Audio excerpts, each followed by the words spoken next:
প্রণালী পার হওয়ার অনুমতি পেল না বাংলাদেশের পতাকাবাহী জাহাজ বাংলার জয়যাত্রা। বাংলাদেশি শিপিং কর্পোরেশনের এই জাহাজটি দীর্ঘ 40 দিন সংযুক্ত আরব আমিরাতে আটকে থাকার পর গত বুধবার সৌদি আরবের রাস আল খায়ের বন্দর থেকে যাত্রা শুরু করেছিল।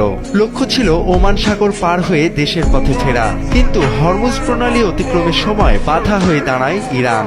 শুক্রবার সকালে তেহরান থেকে সাফ জানিয়ে দেয়া হয় জাহাজটি এই জলসীমা ব্যবহারের অনুমতি পাবে না, ফলে মাঝ সমুদ্রে থমকে যায় বাংলার জয়যাত্রা।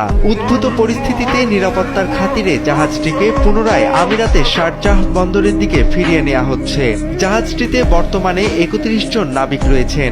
দীর্ঘ সময় সমুদ্রে থাকায় তাদের মধ্যে এক ধরনের মানসিক চাপ তৈরি হয়েছে।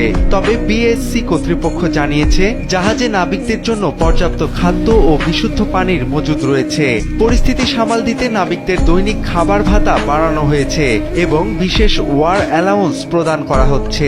কূটনৈতিক পর্যায়ে আলোচনার মাধ্যমে জাহাজটিকে দ্রুত নিরাপদ পথে দেশে ফিরিয়ে আনার চেষ্টা চালাচ্ছে সরকার। তবে হরমুজ প্রণালীতে ইরানের এই বাধা আর্থিক লোকসানের পাশাপাশি নাবিকদের ঘরে ফেরার প্রতীক্ষাকেও আরো দীর্ঘায়িত করল।